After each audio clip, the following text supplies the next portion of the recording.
Malaquías 2:1. Reprensión de la infidelidad de Israel.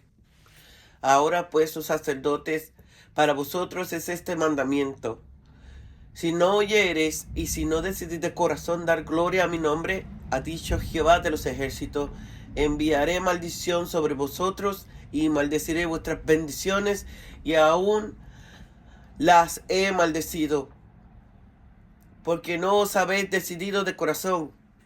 He aquí que yo os dañaré la sementera y os echaré el rostro, el estiércol de vuestros animales sacrificados, y seréis arrojados juntamente con él. Y sabréis que yo os envié este mandamiento para que fuera mi pacto con Levi. Ha dicho Jehová de los ejércitos: mi pacto con él fue de vida y de paz, las cuales cosas yo le di para que me temieran, y tuvo temor de mí, y delante de mí estuvo humillado. La ley de verdad estuvo en su boca, iniquidad no fue hallada en sus labios. En paz y en justicia anduvo conmigo, y a muchos hizo apartar de la iniquidad, porque los labios del sacerdote han de buscar la sabiduría, y de su boca el pueblo buscará la ley, porque mensajero es de Jehová de los ejércitos. Mas vosotros os habéis apartado del camino, habéis hecho tropezar a muchos en la ley, habéis corrompido el pacto de Levi, dice Jehová de los ejércitos. Por tanto, yo también os he hecho viles y bajos en todo el pueblo, así como vosotros no habéis guardado mis caminos, y en la ley hacéis acepción de persona. ¿No tenemos todo un mismo Padre? ¿No os ha creado un mismo Dios? ¿Por qué pues nos portáis deslealmente el uno contra el otro, profanando el pacto de nuestro Padre? Prevaricó Judá, y en Israel y en Jerusalén se ha cometido abominación, porque Judá ha profanado el santuario de Jehová, el que él amó, y se casó con hija de Dios extraño. Jehová cortará de la tienda de Jacob al hombre que hiciera esto, al que vela y al que responda, y al que ofrezca ofrenda a Jehová de los ejércitos. Y otra vez haréis cubrir el altar de Jehová de lágrimas, de llanto y de clamor. Así que no miraré más a la ofrenda para aceptarla con gusto de vuestras manos. Mas diré: ¿por qué? Porque Jehová ha atestiguado entre ti y la mujer de tu juventud, contra la cual has sido desleal, siendo ella tu compañera y la mujer de tu pacto. No hizo el uno haciendo en la abundancia del espíritu. ¿Y por qué uno? Porque buscaba una descendencia para Dios. Guardaos pues de vuestro espíritu, y no seáis desleal con la mujer de vuestra juventud, porque Jehová, Dios de Israel, ha dicho que él aborrece el repudio, y al que cubre de iniquidad su vestido, dijo Jehová de los ejércitos. Guardaos pues en vuestro espíritu, y no seas desleal. Enviaré maldición. El resultado de no glorificar a Dios sería una maldición enviada sobre ellos. Este es un tema fundamental del Antiguo Testamento: bendición por la obediencia, maldición por la desobediencia.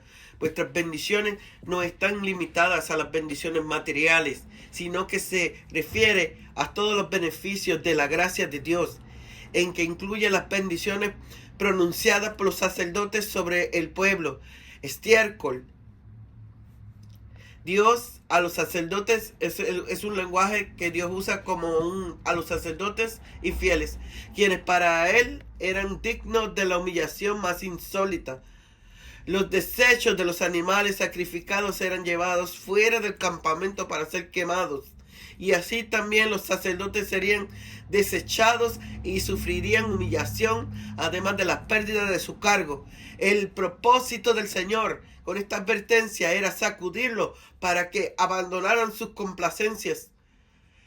mi pacto con Levi. La relación de Dios con el sacerdocio se estableció con claridad en el pacto levítico. El pacto consistía en la responsabilidad mutua, porque Dios esperaba la reverencia de ellos a cambio de vida y paz.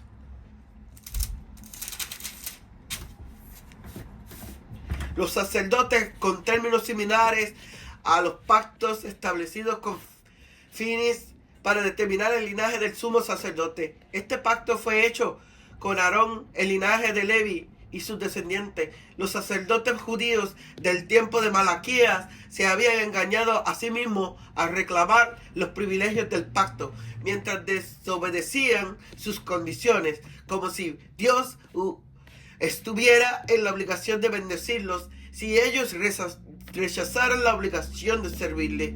Y sabréis, los sacerdotes sabrán cuál es el precio de la obediencia, con la experiencia amarga de sus consecuencias. Aarón, a diferencia de los sacerdotes del tiempo de Malaquías, temió y reverenció a Dios. Aarón también cumplió esta responsabilidad y vivió conforme a la piedad que enseñó. Los sacerdotes eran los mensajeros de Dios en Israel. No solo debían representar al pueblo de Dios ante Dios, sino que también eran responsables de representar a Dios delante del pueblo por medio de la enseñanza de la ley de Moisés a la nación. Los sacerdotes de tiempo de Malaquías se apartaron por completo del parámetro original de Dios que fue dado a Levi e hicieron que muchos otros tropezaran por su mal ejemplo y sus intenciones falsas de la ley. En consecuencia, la vergüenza y la desagradación más infame cayó sobre ellos.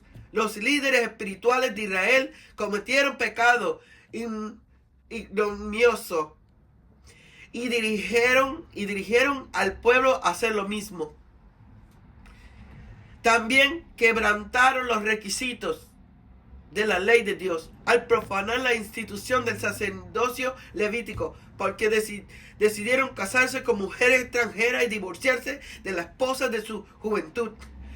Un mismo Padre, aunque Dios es Padre de todos como Creador, aquí el enfoque se dirige a Dios como el Padre de Israel, que es el pueblo de su pacto, donde comienza esta acusación solemne. Nos portamos deslealmente. Este concepto clave se refiere a la violación de la voluntad de Dios con el divorcio de las esposas judías y la unión con mujeres extranjeras. Dios es el Padre que dio vida a Israel, pero ellos introdujeron la división al mezclarse con idolatría y violaron el pacto que Él hizo con sus antepasados para asegurarle la preservación de un pueblo apartado. Se casó con hijas de Dios extraño. La persona que adoraba a un ídolo era considerado su hijo o hija. Los profetas intercambiaban con frecuencia la idea de adulterio e idolatría o de adulterio físico y espiritual, a no ser que se convirtieran en seguidoras verdaderas del judaísmo. Las mujeres paganas llevaron a sus esposos a la idolatría y contaminaron la adoración de los israelitas. Los judíos que se casaron con ella profanaron el templo de Dios y la comunidad del pacto. La violación de esta ley por parte de Salomón dio entrada libre a la idolatría de Judá. Tanto Esdras como Nehemías tuvieron que enfrentar esta situación de pecado flagrante. Cortará. Esta expresión común se expresaba con referencia a la muerte. Sus acciones adúlteras de divorcio y unión con mujeres paganas ocasionaron las pérdidas de derechos y privilegios en la comunidad de Israel. Y por esa razón sus ofrendas a Dios serían rechazadas. Al que vela, al que responde. Expresión proverbial que se refiere a dos clases de personas.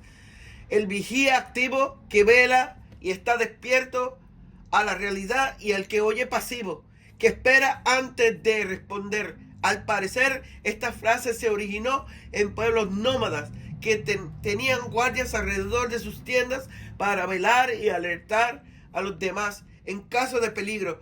Esto alude a un juicio de exterminación en contra de todos los que cometan pecado de idolatría con tal insolencia. Cubrir el altar de lágrimas. El llanto y el clamor serían en vano, porque el pecado había cerrado la puerta de acceso a Dios.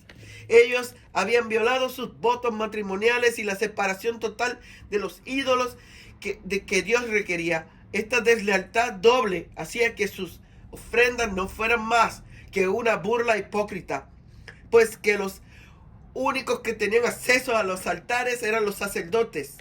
Es claro que su culpabilidad es mayor y su hipocresía la más inaceptable para Dios, la mujer de tu pacto.